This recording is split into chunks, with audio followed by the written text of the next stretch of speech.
Good evening, and welcome to Kennedy Space Center in Florida, where we have 3 astronauts and 1 cosmonaut suiting up for their journey to the International Space Station in just about 4 hours.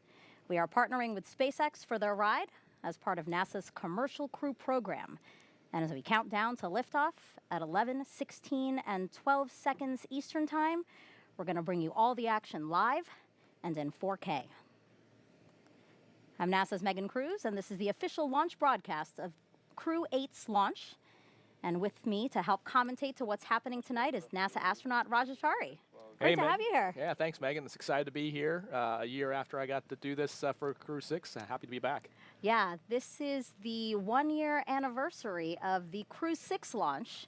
And Raja is, of course, talking about when he did get to co-host that broadcast with us. And it was also your first launch from the ground. Yes, it was, yeah, first time seeing your launch. My first launch was on the rocket, and then the first time I got to watch one was a year ago. And getting excited to see Crew-8 hopefully head to the ISS this evening.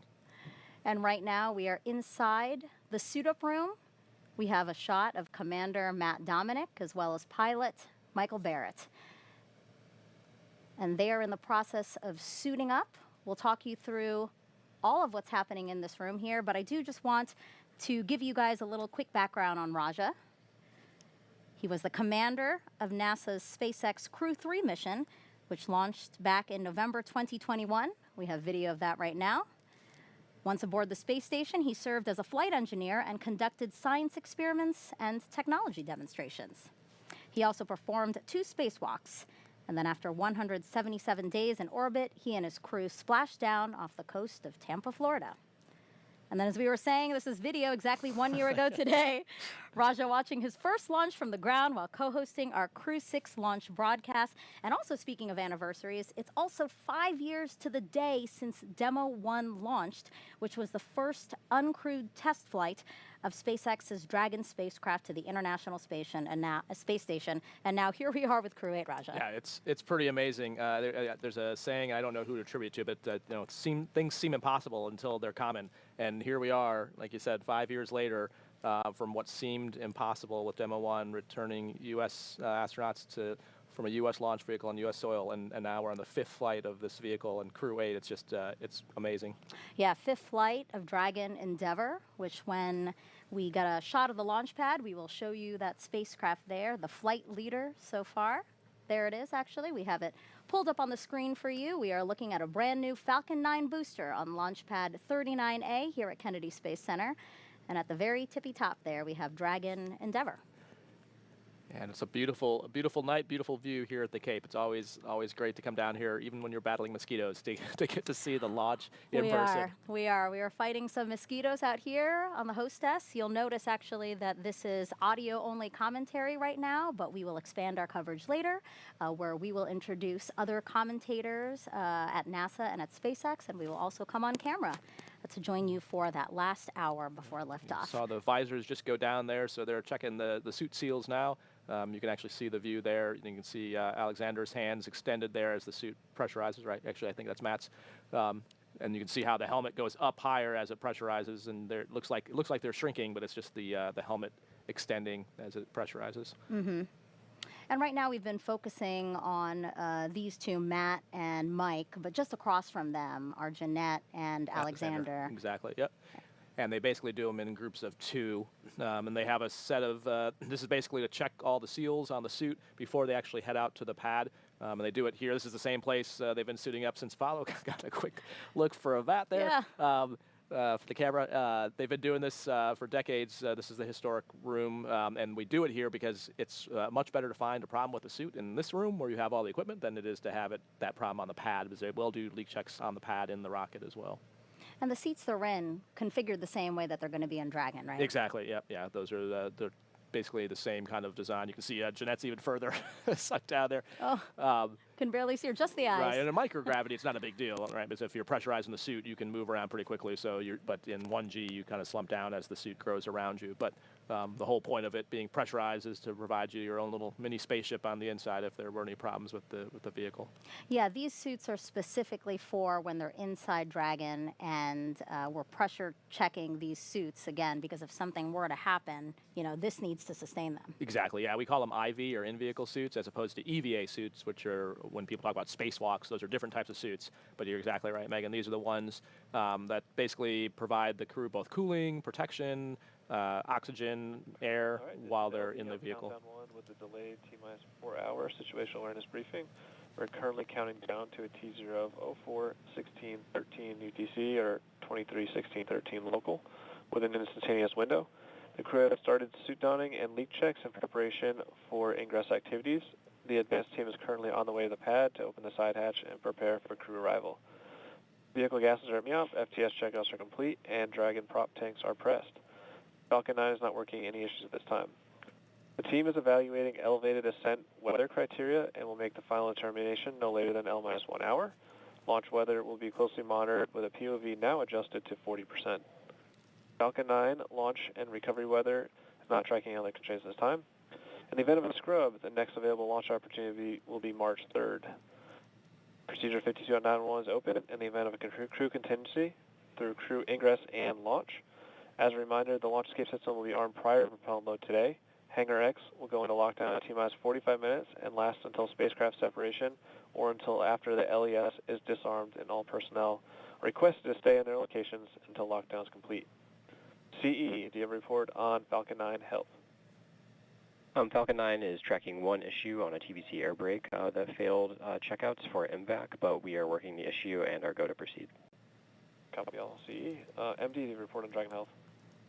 Dragon is healthy at this time. As mentioned, we have some rationale we're putting together for a watch item for an MD call LCC, but no concern at this time. Copy all. And this will conclude the T-minus 4-hour situational awareness briefing unless there are any other questions. All right, so as you just heard over our mission audio loops, that was the T-minus 4 hours situational briefing. You'll notice that we paused for that briefing just so we can give you guys some insight into how the count is going, and so far working no issues. The launch time has adjusted, though, by 1 second, so 11, 16, and 13 seconds Eastern time. And Raja, we heard working no issues. Yep, yeah, you heard them say the Dragon prop tanks are pressurized, so that's the tanks inside the vehicle as opposed to the F9 tanks, which they'll do later when they're on the pad, when they actually start propellant loading. And yeah, so you heard about 40% probability of violation for launch, which is what they're obviously the biggest thing we're tracking this evening for the window. You see they're unstrapped and up out of the seats, which means it looks like the leaks checks passed. So now they basically will start getting ready to head out. They're going to button up the suits there. There's some Velcro attach points that basically just make it a little more comfortable. So now that they're done, kind of in and out of them.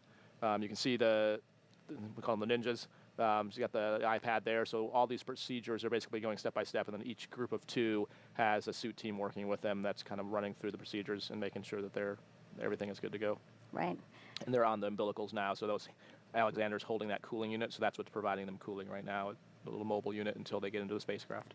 Yeah, we have Alexander. Oh, no, actually now we have a shot of Jeanette there. Again, as you said, adjusting those Velcros. And I do want to very quickly say 40% go. Oh, sorry. 60%. Yeah, sorry. Yep. No Thanks. problem. No problem. That was a quick brief. A lot to absorb. All right, and now we have a shot of Commander Matt Dominick. And let's tell you a little bit more about him now. So Matt was born and raised in Wheat Ridge, Colorado, married to Faith Dominick, and they have 2 daughters. Matt earned a Master of Science degree in Systems Engineering from the Naval Postgraduate School, and he was designated as a Naval Aviator in 2007. He made 2 deployments to the North Arabian Sea, flying close air support missions in support of Operation Enduring Freedom. He has more than 1,600 hours of flight time in 28 different aircraft, 400 carrier-arrested landings, and 61 combat missions. This will be his first spaceflight, Raja. Yes, indeed. And probably most importantly, that's not in that bio, is Matt's also one of the 2017 class turtles. So he will keep our tradition of having a turtle on the space station going strong. So yeah, Matt and I trained together, and he's a great, just hilarious person. Very humorous, but also completely serious and super competent, and super excited to get to see him head up with Crew-8. Yeah, of course you would mention that he's a turtle, fellow turtle. It's a very proud class, astronaut class. All right, now we have Dr. Michael Barratt. He's seated right next to Matt right there. He's going to be Crew-8's pilot. Was selected by NASA in 2000. He's the only one of Crew-8 who's been to space before as part of Expedition 1920 in 2009 and STS-133 in 2011. In total, he's spent 212 days in space, and he is board certified in internal and aerospace medicine. He has been awarded numerous times for his contributions to space medicine research, and right now he lives in League City, Texas with his wife Michelle, and they have 5 children. Personal and recreational interests include sailing, boat restoration, writing, and I need to ask you about this, Raja, cooking good food in harsh or remote places. He said austere places. Yeah, Mike and Michelle are awesome family. Actually, Mike was my family escort when we were down here for our launch and helping out with the families. And he was also my mentor in ASCAN training, and just a great human. As you probably took from that bio, he's a little bit of everything, like does his own boating, cooking, and austere conditions. He is known to like to snack and always have food ready to go. And he, I know we overuse the word literally, but he literally wrote the book on space medicine. Actually, there is a book that the actual text that they use to teach spaceflight medicine is edited by him. So he is the preeminent expert, and so he gets used all the time, especially as we talk Artemis programs and development for all the medical considerations as we look forward to exploration spaceflight. And he was heavily involved with the commercial crew for both SpaceX and Boeing on how they developed the medical systems and responses. Wow, so he's a great person to have on this mission with 3 first-time flyers. Yeah, if you're going to get a cold, you're going to deal with him on board. All right, now we see Jeanette Epps here, Mission Specialist, also again her first space flight. The Syracuse, New York native was a NASA fellow during graduate school and then worked for Ford Motor Company, where, get this, she received a U.S. patent for her research into auto collisions and countermeasure systems. And then after leaving Ford, she joined the Central Intelligence Agency, 7 years as a technical intelligence officer before becoming an astronaut in 2009. She has a Master of Science and Doctorate of Philosophy in Aerospace Engineering, and she is also a twin. Yeah, Jeanette's awesome. I've gotten to fly with her, not in space, but the T-38 several times, so we've done some training events together. I would tell you what she did before she came to the astronaut corps, but I can't. Because as you heard, she worked for the CIA. So, but it was obviously some cool things. Yeah, excited to see her get to fly. Yeah, this is a really great crew, and it's been really fun to watch them in training. So usually in assigned flow training, they do most of the things together, but every once in a while, people who aren't assigned with them will get to be parts of like sim support or things like that, and it's been fun to have that opportunity with Crew-8. Yeah, a really accomplished crew, very diverse backgrounds. Yep.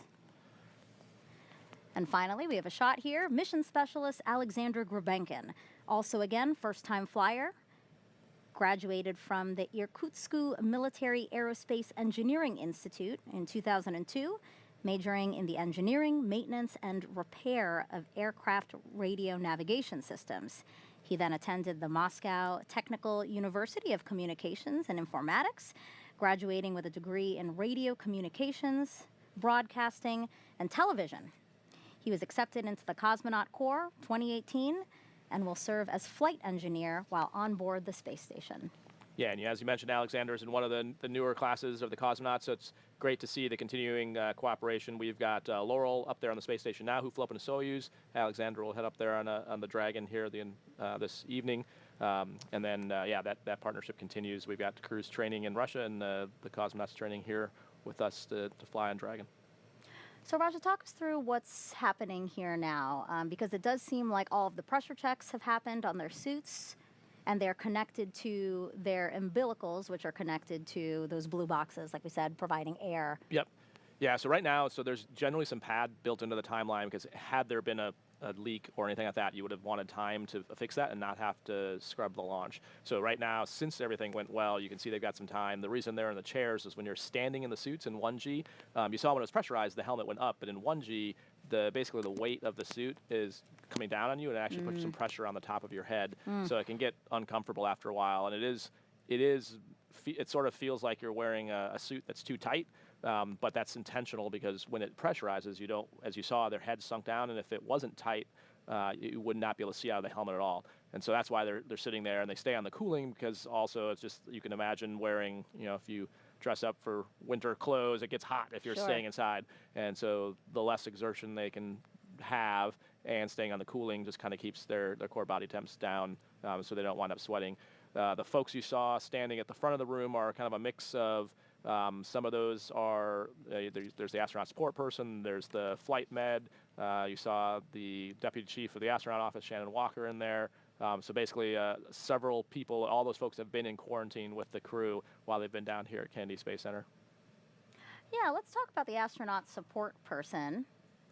So, as you said, everyone wearing a black ninja suit is a SpaceX employee, except for number 21, because number 21 is NASA astronaut Denise Burnham, and she's serving as the astronaut support person for this mission. She is, yeah. The she acronym is the ASP. Yep. So Denise is in the new class, the Flies, which are the class will be graduating here in just a few days back at Johnson Space Center. And so typically what the ASP does, they've gone by different names. They're in the shuttle area. They're called Cape Crusaders, but it was a similar role. And basically, they're the, I guess, eyes and ears of the crew, because as you can imagine, when the crew's down here in quarantine, they're going through final rehearsals, sims, kind of events, and the ASP is kind of going, like, tracking vehicle status.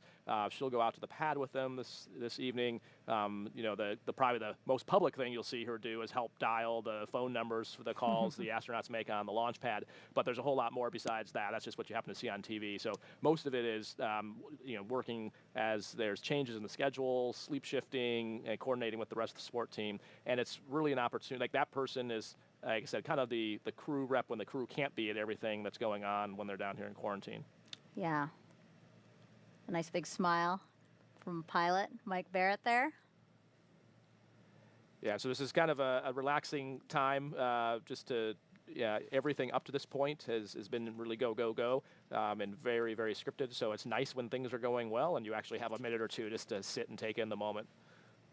You can see the patches there underneath. Crew-8's added their patch to the suit checkout station there. So on all the stations, they have all the USCV patches that have been checked out in that suit room, and it looks like they're getting ready to head out. As they get up, I have a question for you. Yeah. You know, how long do they train together as a crew?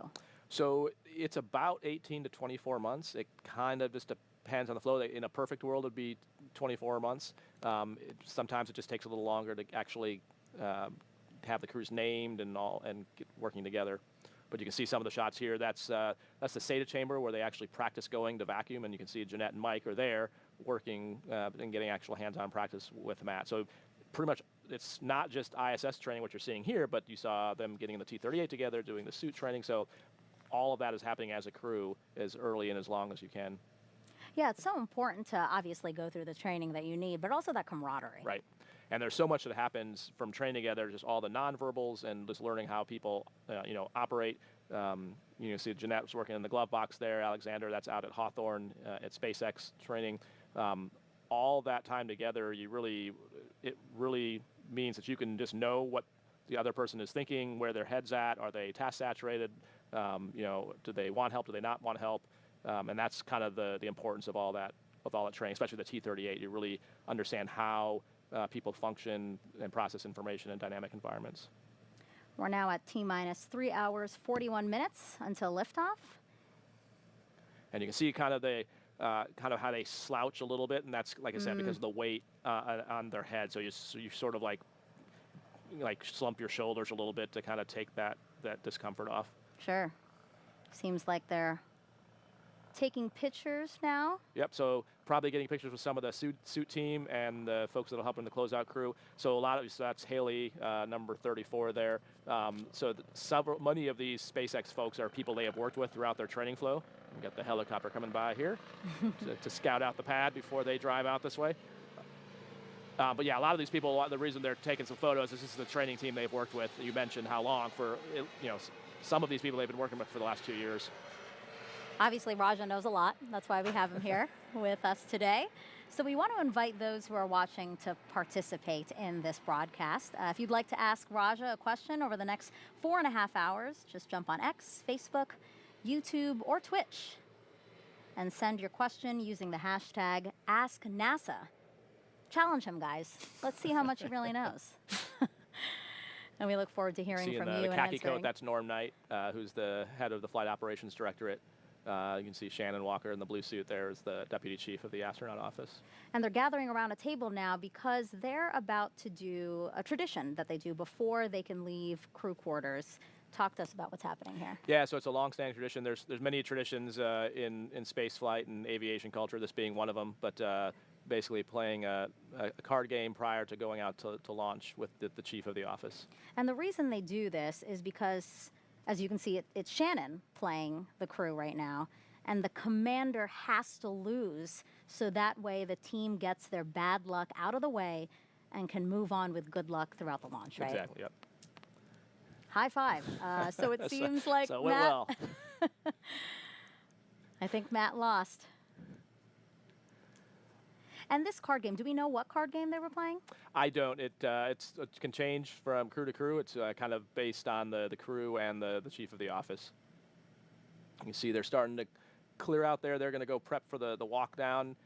This is also an opportunity. They've, for any last-minute updates that the Chief has, if there was anything off nominal, this also the opportunity to be able to talk through that. And we do want to thank the crew and the team for letting us show this tradition, this moment of levity before their flight, which, Yep. as we know, space flight is risky. It's hard.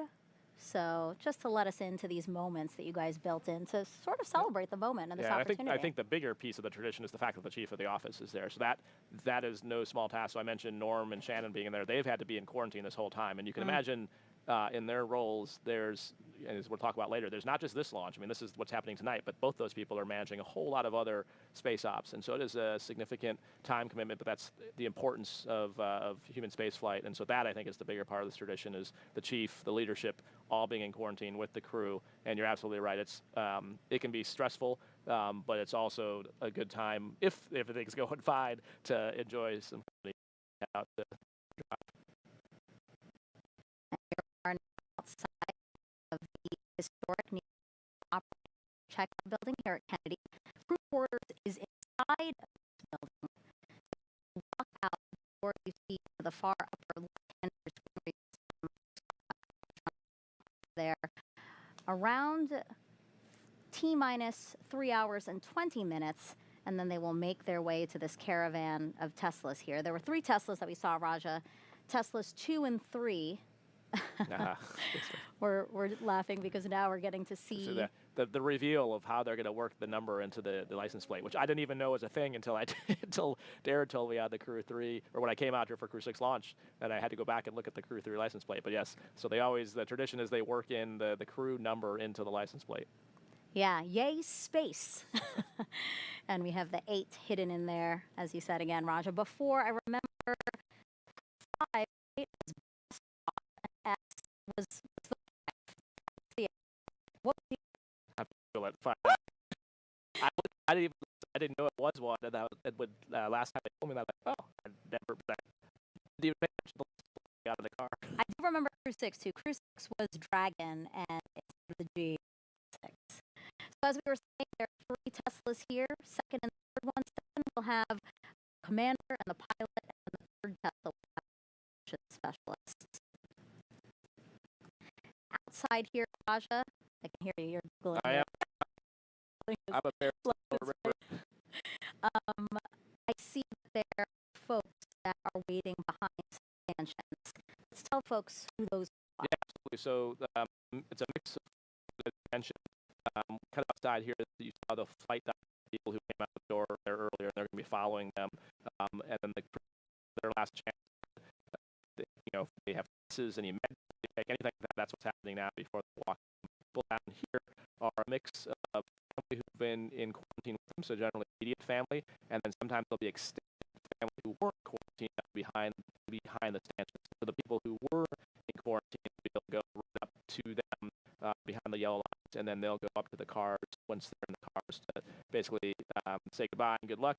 And then the other folks down there, typically some mass leadership, and I don't know if we'll be able to see on the camera or not, but that's the other people that you'll generally see down there.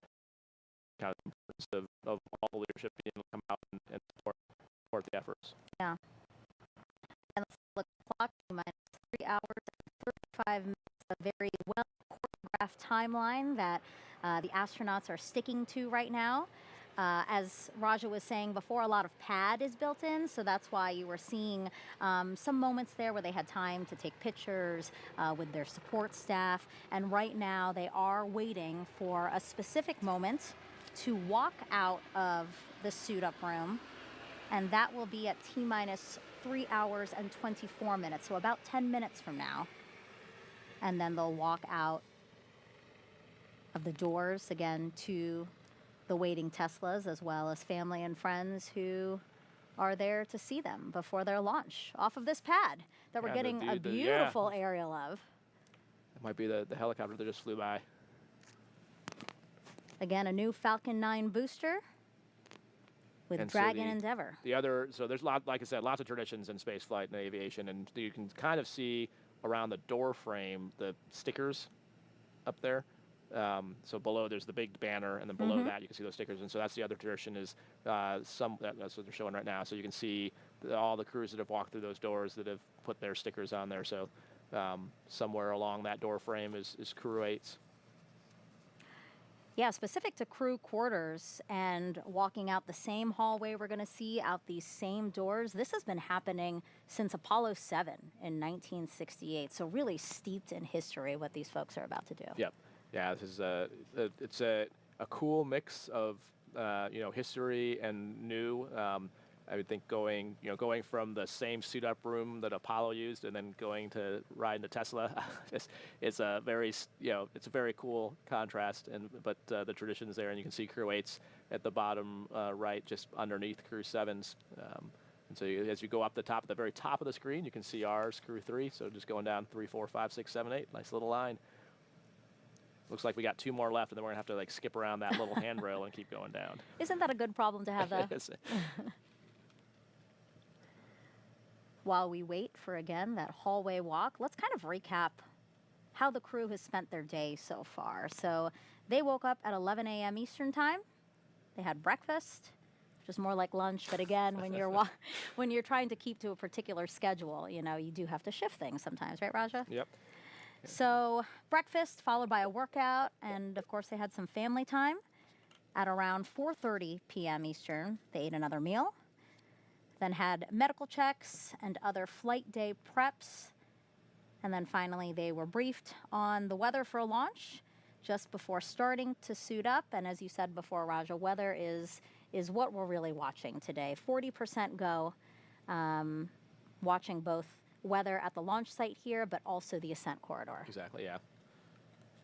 Yeah, and you mentioned the sleep shifting. So actually, one interesting thing inside crew quarters there's all the rooms have multiple sets of light switches because you can actually change the lighting to either simulate it's either really bright if it's in the middle of the night, or do the opposite. It is pretty common to be doing some amount of sleep shifting, and it's not just shifting for the launch, which would be part of the consideration, but the other consideration is when you show up to the space station, they are on a time zone. They're on Zulu time, which is 6 hours ahead of Central Time, 5 hours ahead of here. Mm-hmm. So there's this balance, and that's one of the things the flight docs are trying to figure out, especially when there's changes to the schedule, or what's the optimum way to be most awake for all the dynamic events. And it's a blend of, obviously for the launch you want to be very awake, for the docking you want to be very awake, and then you want to be able to integrate into the space station as quickly as you can. So it's kind of a blend of all those considerations.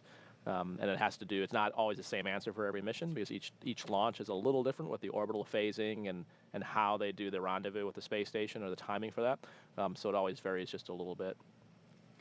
And the crew has been living in crew quarters now for about 2 weeks. Right, yep. So they go into a soft quarantine back in Houston, and then a hard quarantine in Houston. So the soft is basically starting to withdraw in personal contact, and then the hard is, as you would imagine, full up quarantine. The families who you'll see come up to them here shortly, those people were in quarantine with them, as well as folks out the hand a little bit more. You can see some of the crew down there. So the other people in the blue flight suits, you can see Jessica Watkins, I think it's Steve Bowen, maybe, I can't tell in the dark, Jess Whitner and the flies. So they are the family escorts. So they're the people, they've also been in quarantine, and then they're helping with them. You can see the Administrator Nelson there is facing us. Yep. With just bumping his fist there, talking to the families. Big smile. Yeah, so the immediate families are in the foreground of the shot, and then you can see the NASA administrator, Jim Free, who's the senior civil servant at NASA, deputy administrator, and then deputy administrator Pam Melroy. You can kind of just see her head to the right of Administrator Nelson. Now let's take a social question. They're coming in. Yeah. See, we've got a new one that's me. We have Santa Lynn on Instagram asking, do astronauts get to choose what their ultimate meal is on Earth before they go to the ISS? And I didn't say final. I know, yeah. So so we called your final. It's definitely not your final meal. It's called your ultimate meal, and yeah, you do get to choose that. It works in crew quarters because you're in quarantine. You can't actually, you can't go to the grocery store and get your own food. So there's a food team that makes your food, and it also has to be checked and sanitized, because you also don't want any foodborne pathogens or diseases. After we've taken all this time and gotten all this far, you don't want to get sick from the food. So they do a really great job of doing that. And then one of the meals, the ultimate meal, each crew member picks what they want, and it can be like things. I don't know where they've got a very wide range of skills across all kinds of cuisine. So anything you can make up, think of, they can make. And then the crew usually, when they do that, usually a day or two prior to the flight. And I did find out what the ultimate meals nice. were. You ready? Ready. All right. I'm starting with Mike Barratt, and you'll see why soon. But Mike wanted grilled salmon and veggies. Matt said whatever Mike wanted because he trusts his culinary expertise. Then we have Jeanette had butter chicken. And then Alexander said, quote, nothing special, just soup, meat, and veggies. A nice hearty meal. Very nice. Yeah, as you mentioned, we mentioned Mike his cooking ability, so not surprised to hear him went along with that. He's quite the cooker himself. He's got like a sous vide set up. I didn't even know what that was. Saw him set up. I think he likes to make chorizo tacos or specialty. Yeah. So you saw the SpaceX folks have come out there. So that's with Kelly, who's helps with the astronaut office, basically the leads kind of this whole effort of fan support and all this choreography. So it's no small task, as you can imagine, trying to figure out quarantine. Not you can see the stanchion there. So you see this family that weren't in hard quarantine. That's the people who are on the other side of that stanchion. And the reason they're still separated because if there's any kind of scrub, anything like that, then the crew will be coming back in the quarantine, and it wouldn't be so great if the families couldn't see them anymore, just because potentially been contaminated by being around people who weren't in quarantine the whole time. So that's why you have to contain all these different areas. And this is something we've been doing for decades. So it's nothing to do with this. Is all pre-COVID protocols to prevent any pathogens, viruses from getting on board the space station. Right. So this is shot back of the inside hallway. crew quarters now. Yep. So I'm assuming they're getting ready to start heading towards the elevator from out of the suit-up room. That's right. So suit-up room is at the end of this hallway. For reference, yeah, exactly. So down this hall and to your left is where the suit-up room is, and then the quarters themselves are down through those double doors on the other side. Basically, they're like little hotel rooms looking things. Yeah, like basically crew quarters occupies like 26,000 square feet of the operations and checkout building. Basically the entire third floor's west wing, because as you said, bedrooms, 23 bedrooms. Right. Not each the with a astronaut, all the people. Yeah. Right, exactly. So the soup room, as we've been looking into, but also, right, there's a kitchen, pantry, dining room, lounge, gym, 2 conference rooms, 2 laundry rooms, and a flight surgeon's office, 3 medical exam rooms. I mean, it's built for them to Yeah, it's an office and a home, because if you're there for 2 weeks, you don't stop working. So all the people who are in quarantine with them are still doing their day jobs or night jobs if you're shifting. But so yeah, it's set up to basically be able to do all from there. They even have conference rooms that have laptops. Countdown 1. At this time, we are setting down for launch test tonight due to elevated settings. All right.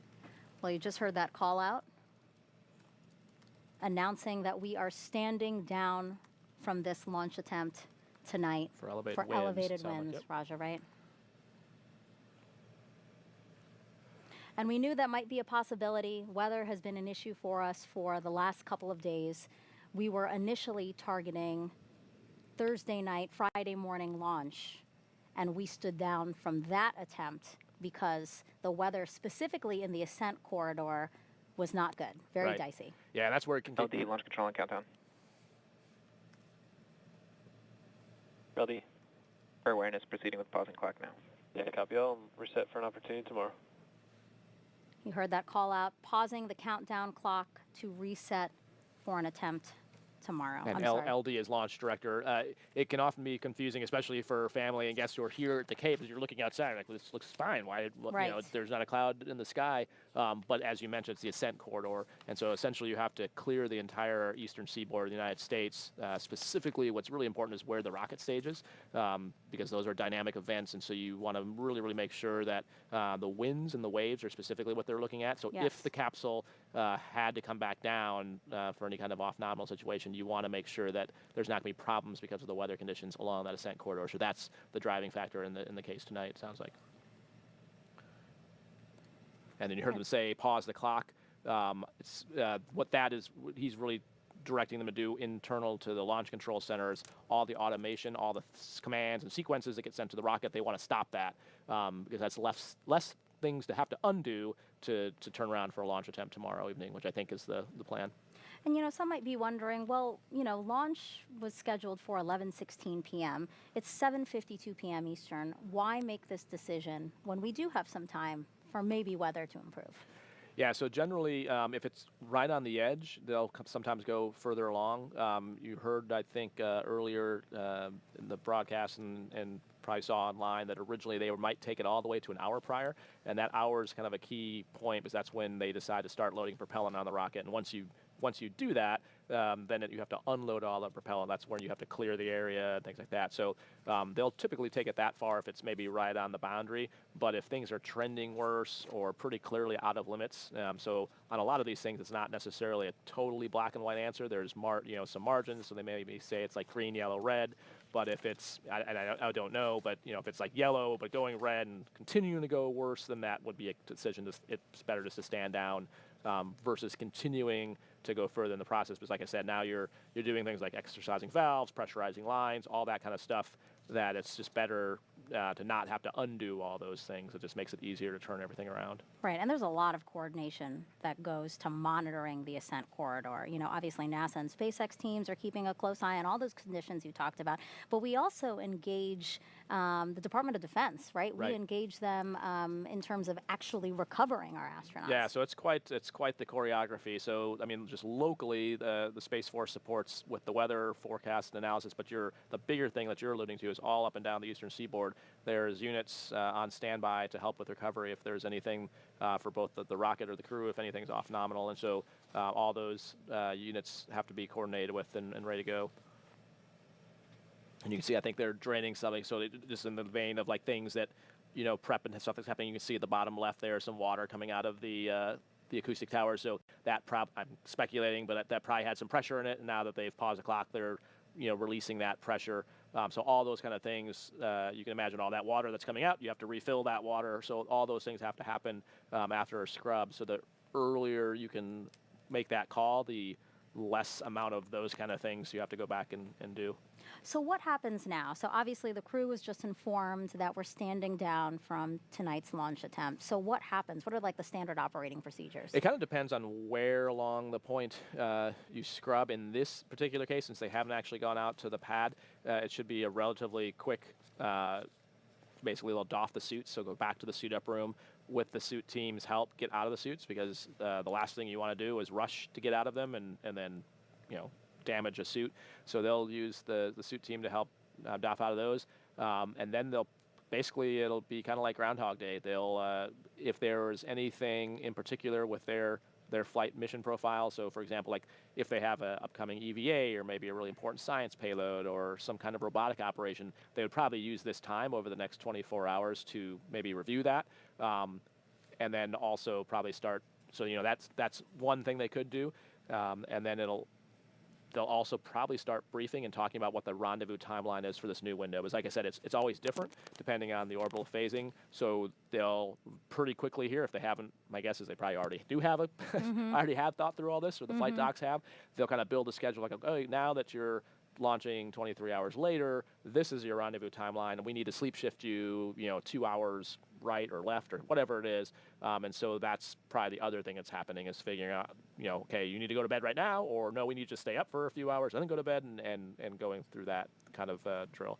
But because they didn't come out to the pad, it's much, it is actually a lot easier on the crew. They are going to have the opportunity to get a lot more rest than they would otherwise, because if they'd come all the way out to the pad, got strapped in, basically everything you do, you have to undo. So this is, at least for their timeline and their prep for tomorrow, probably a good scenario for them. This is a live view of inside the White Room, which is at the end of the crew access arm and their way into the Dragon spacecraft. Teams here are obviously doing things to secure and as you were saying, like really prep for tomorrow again, I'm assuming. Yeah, and the other thing, it's not just the people that the Endeavor's taking up there, it's also cargo, and part of that cargo is what's called powered cargo, and so some of the highest end science that's going to and from the space station goes on Dragon vehicles, because you can come back down, and then you can get further analysis on the ground. But what that means is that once you get closer to launch, that power comes from internal power of the vehicle. It goes on to what we call Dragons powering it, or the vehicles powering it, but to keep it here overnight, it's going to go back onto umbilical power, so the pad and the ground support equipment will supply that. And in some cases, depending on what it is, I mean, there might be, you can imagine if there's like human research type stuff or like tissue, sample, that kind of stuff, you might actually offload it and then put it back on. And so again, there's a whole bunch of stuff happening beyond just what the crew is doing. And we were talking about sleep shifting and all that stuff. It doesn't just apply to the astronauts, it applies to this crew as well. Right. Yeah, everyone's, the flight control team, both in Houston, here at KSC, and in Hawthorne, everyone's going to basically shift to whatever, to be ready for the next window.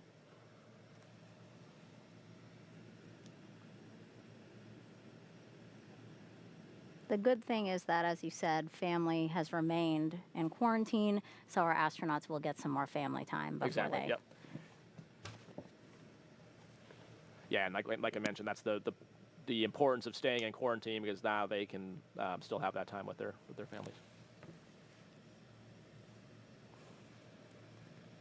One last shot of Falcon 9 and Dragon Endeavour on launch pad 39A here at Kennedy Space Center. And I'll throw in Tom Marshburn to the rescue. Send It was the Crew 3 license plate with the E as a 3. I was dying to know. Again, one last shot of what will be Crew-8's ride to space, just not tonight. Again, standing down for unfavorable weather. The team's now repositioning themselves for a launch attempt tomorrow, March 3rd. T0 liftoff time targeted for 10:53 p.m. Eastern Time. And coverage, if you want to join us again, begins at 6:45 p.m. Eastern.